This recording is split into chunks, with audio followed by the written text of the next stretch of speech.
আমি তো খাওয়া ছাড়া থাকতে পারি না। এই যে দেখেন, রুহি আপা চটপটি বানিয়েছে। থ্যাংক ইউ আপা, চটপটিটা অনেক অনেক অনেক অনেক মজা হয়েছে। আমি তো অবশ্যই খেতে পারি, বানাতে পারি না, কিছু করতে পারি না। আমি খাওয়া ছাড়তে পারি না। আমি ক্যামেরার মধ্যে, অনেকে আমাকে দেখে না যে কয়েক মিনিট এখানে ক্যামেরার মধ্যে থাকি, ভিডিও করি।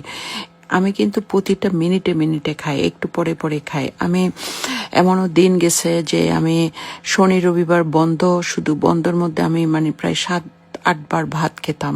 একটু পরে পরে আমি কোথাও যেতাম না, খেতাম আর শুয়ে থাকতাম। এবং এখনো আমি সকালের ব্রেকফাস্ট করি ভাত দিয়ে, এবং দুপুরে ভাত খাই, রাতেও ভাত খাই, দিনেও ভাত খাই। আমি কোনো নাস্তা পানি খাই না। যারা আমার ভাই বন্ধুরা আছে তারা তো জানে, এবং যারা জানে না হয়তো তারা অবাক হচ্ছে, কিন্তু সত্য হচ্ছে এটাই। আমার খাওয়ার জন্য আমার ডিভোর্স হয়ে গেছে।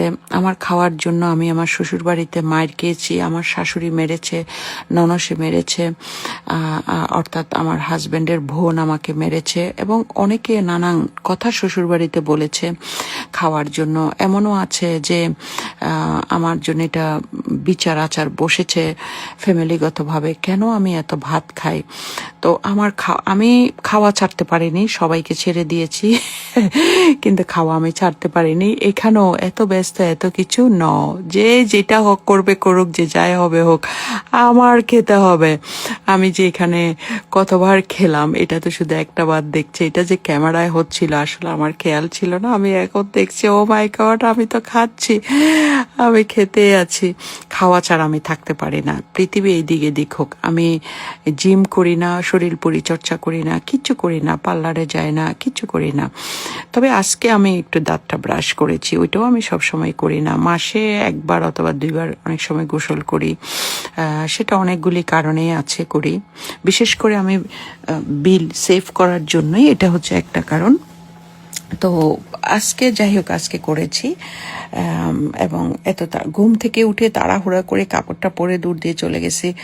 রুহি আপা তো বকা দিচ্ছে, হ্যাঁ তুমি একটু সাজগুজ করলে না, এই না সে না। বললাম না, অসুবিধা নাই, সাজগুজ করা লাগবে না। সো আমি হচ্ছে যে কোনো শরীর পরিচর্যা করি না। আমি জিম যাওয়া পছন্দ করি না, কারণ আমি বিশ্বাস করি মাটির শরীর মাটির সাথে মিশে যাবে, তাই না? আপনি যতই জিমে যান, যত কিছু করেন, যতই স্লিম থাকেন, যতই এই থাকেন, যতই সুন্দর আলকাতরা মাখেন, আমি ন্যাচারাল সৌন্দর্যে বিশ্বাস। তো আমি এই যে আলকাতরা মাখানো, এই করা সেই করা, এগুলো আমার ভাল লাগে না। যদি বা ওই মাথারি দেখলাম আলকা চোখ ফালকা চোখ এই সেই দিয়ে, ওই ব্যাটাও এরকম, ওই যে বেগুনের সাথে শুটকি যায়, 2 নম্বরের সাথে 2 নম্বরে একেবারে খাবে খাবে মিলছে। যাই হোক, পরে আমি শরীর চর্চা করি না, আমি জিমে যাই না, জিম পছন্দ করি না, কোনো কিছু পছন্দ করি না। আমার জীবনে আমি শুধু পছন্দ করি খাওয়া। সেটা বিরিয়ানি পোলাও আমি খাই না, আমি শুধু যে ডাল ভাত ভর্তা, এটা আমার খুব পছন্দ, এবং এটাই শুধু আমি খাই আর ঘুমাই। এই 2টা জিনিস আমার খুব পছন্দ। আমি খেতে ভালোবাসি, ঘুমাতে ভালোবাসি, দ্যাটস ইট, আর কোনো কিছু না। আমাদের একটা আত্মীয় ছিল যে সে আর্মির মতো সবকিছু টাইমে টাইমে খাইতো, টাইমে টাইমে করতো, এরকম অবস্থা করতো। কিন্তু কি হলো, শেষ পর্যন্ত লোকটার ক্যান্সার হলো। কোনোদিন সে বিড়ি সিগারেট খায়নি, মদ গাঁজা খায়নি, এবং কি খাওয়াটা পর্যন্ত মাইপে মাইপে খাইতো, যে একটু বেশি খাবে না, একটু কমও খাবে না, এরকম করে চলেছে।